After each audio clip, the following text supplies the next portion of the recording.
Afternoon to each of you, and I would like to thank our God and our Lord for giving me the privilege to stand here, for our living apostle, Jonathan Santos Ferriol, and to our minister, Sister Angelica David, for giving me, again, the opportunity to bring to you the word of giving. Dito po sa church, atin pong pinagbubulayan ang pagbibigay. Amen? And I am so blessed. This afternoon, look at you guys. Praise the Lord. Purihin ang Panginoon. Glory to God. And for this message of giving, our topic is God's well-timed provision. God's well-timed provision. I created this message with the guidance of the Holy Spirit because I have a testimony to tell. Praise the Lord. Praise the Lord. You know what, brothers and sisters? Trusting in God's time requires faith and patience. Amen. And when He gives in different forms. This could be a small or a big or a huge blessing. And whatever blessing you will receive is depending on what you give. Amen. It could be abundantly or sufficiently. But no matter what shape or size this blessing could be, one thing remains true. Amen. God provides in a well-timed manner. Pag sinabi natin well-timed, mga kapatid, eksakto, nasa tamang oras, nasa tamang panahon. Kaya, ang paglalaan ng ating Diyos ay laging napapanahon. Mga kapatid, sa banal na kasulatan, may mga napakaraming halimbawa ng mga naranasan ang very well-timed provision ng ating Panginoon. Unahin natin ang kwento ni Abraham and Isaac. Okay, do you know Abraham and Isaac? Amen. Si Abraham, ikukwento ko na lang po sa inyo, dahil mahal na ng Panginoon si Abraham, sinubok niya si Abraham. Sabi niya, Abraham, dalhin mo si Isaac sa bundok, ialay mo siya sa akin. Sabi na ni Abraham, actually wala siyang sinabi. Sumunod lang siya. Kumuha siya ng mga woods, gagamitin niyang pangsunog para iaalay niya sa Panginoon.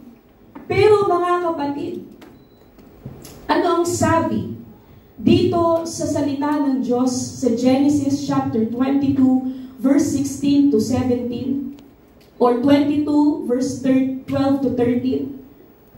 Kasi he is just about to offer his one and only son whom they prayed for how many years? Amen.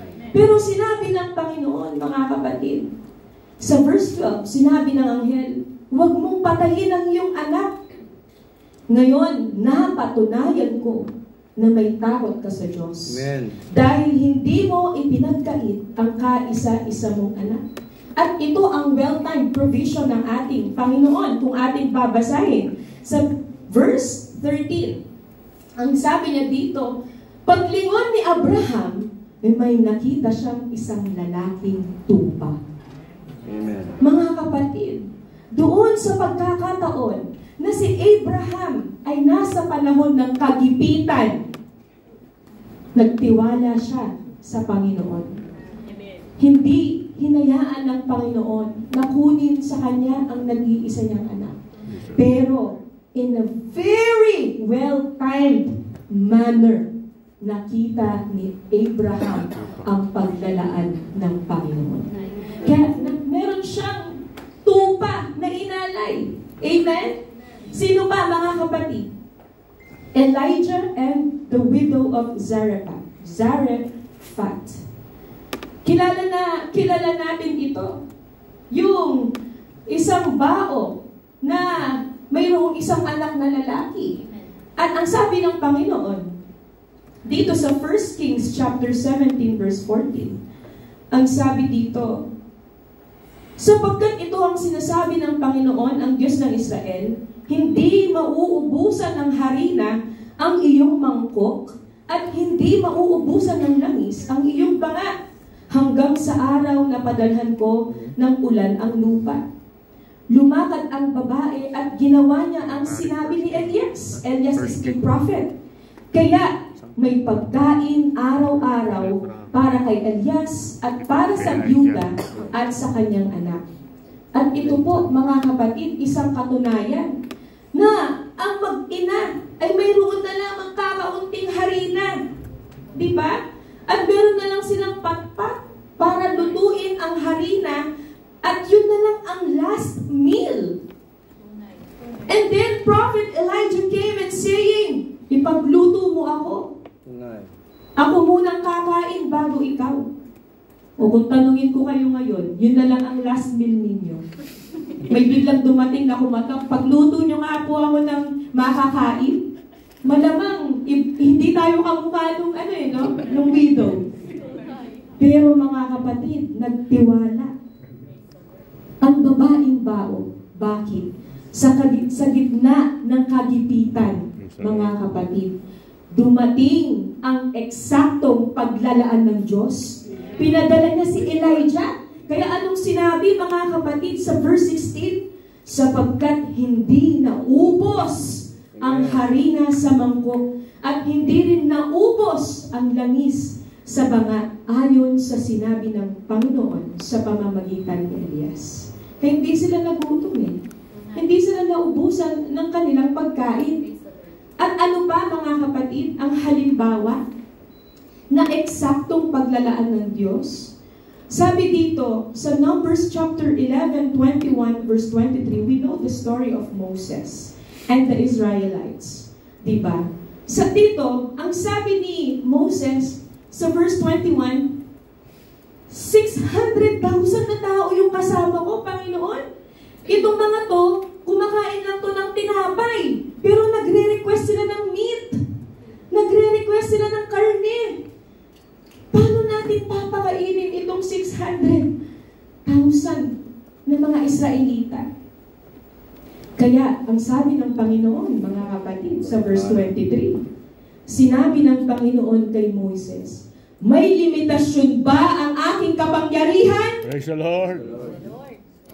Mga kapatid, si Moses, walang-wala sila dahil manalang yun nag-request sila ng meat. Hindi makapaniwala si Moses Sabi ng Panginoon, may limitasyon ba ang aking kapangyarihan? Wala. Kaya mga kapatid, kung babasahin natin yan, yung buong chapter na yan, makikita natin ang paglalaan ng ating Panginoon. Kaya in English, mas maganda ito sa 23. Do not limit my power. Praise the Lord. You will see that I can do what I say I can do. Amen. Praise Kaya the mga Lord. kapatid, bawat isa sa atin dito, may patotoo Amen. na naglaan ng Diyos sa panahon ng ating pangangailangan. Amen. Truly. Hindi natin matatago sa damdamin natin. Bakit, mga kapatid? Isa po ako sa mga pinaglaanan ng Diyos sa panahon ng aming pangangailangan. Kaya, mga kapatid, galang na galang talaga ako You know that we have the heart to be always in the fellowship of the holy ones. Gusto natin makasama sa mga malalaking gawain. Di ba, nagnanais nga tayong umuwi ng Pilipinas para maka-attend ng international convention. Praise the Lord. Kapatid, yan ang damdamin natin Pero, tatanungin din natin minsan ang sarili natin Saan nakukuha? I'm a nurse by profession. They think that I am rich because I am a nurse. Hindi po. But, brothers and sisters, last week, or just this week, we received a good message. And this is God's well-timed provision. You know what? I got a news that we will receive back pay. We will receive back pay. Tapat ng Diyos. Sabi ko, salamat Panginoon. Hindi ako nagpakapagod para mag-ipon ng pang-uwi. Pero because you are always well-timed, napapurihan ko talaga yung Panginoon. Alam nyo, kanina sa banyo, isa lang yung inaawit ko. Biyaya niya tapat sa buhay ko sapat. Di man karapat dapat ko ay niligtas. Diba? Pangako niya'y di nag-iiba. Di tulad ng iba. Ang Panginoo'y tapat kailanman. Hindi ng Panginoon. Mga kapatid, sapat na ang patotoo para mapatunayan natin na ang Panginoon naglalaan sa panahon ng ating pangangailangan. Kaya, nung mula ng bata tayo hanggang ngayon na tayo may edad na, hindi natin nakita o hindi natin naranasan na tayo'y pinabayaan ng Diyos. Sabi dito sa awit, chapter 37, verse 25, basahin natin. Ako'y naging bata, yes, at ngayon'y matanda na, gayon may hindi ko nakita na ang matuwid ay pinabayaan. Amen. Ni ang kanyang mga anak ay nanlilimos ng tinapay.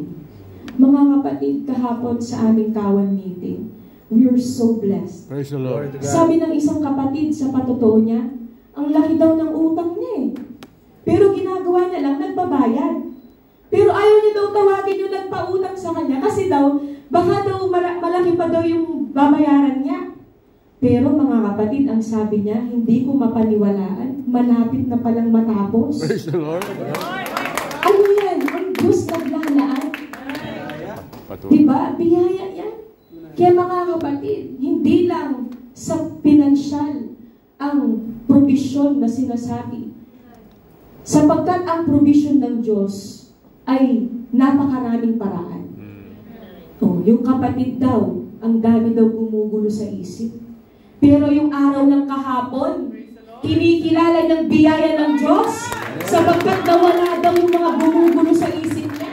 At naging kagalangan daw niya na kami ay nadako sa kanila. Praise the Lord. Paglalaan ng Diyos sa tamang panahon. Kaya mga kapatid, ano ang pangako ng Diyos? Dito sa Habakkuk chapter 2 verse 3, basahin natin. Isulat mo muna ito dahil hindi pa dumarating ang takdang panahon para mangyari ito. Ngunit hindi magtatagal at tiyak na mangyayari ito. Kahit magtagal ng kaunti, hintayin mo lang. Amen? Hintayin mo lang dahil tiyak na mangyayari ito sa takdang panahon. Amen. Mga kapatid, ano man ang hinihiling natin, huwag tayong mag-aalinlangan. Salita na ng Diyos to. Salita ng Diyos, hintayin mo lang. Amen? Dahil tiyak na mangyayari sa takdang panahon. Kaya mga kapatid, let's just magtanim lang tayo ng pagtatapat. Magtanim lang tayo ng paglilingkod sa Diyos. Sapagkat ang Diyos hindi bulag para hindi makita ang mga paglilingkod. Ang Diyos natin, tapat kayo na tayo. Tayong lahat ay tumayo.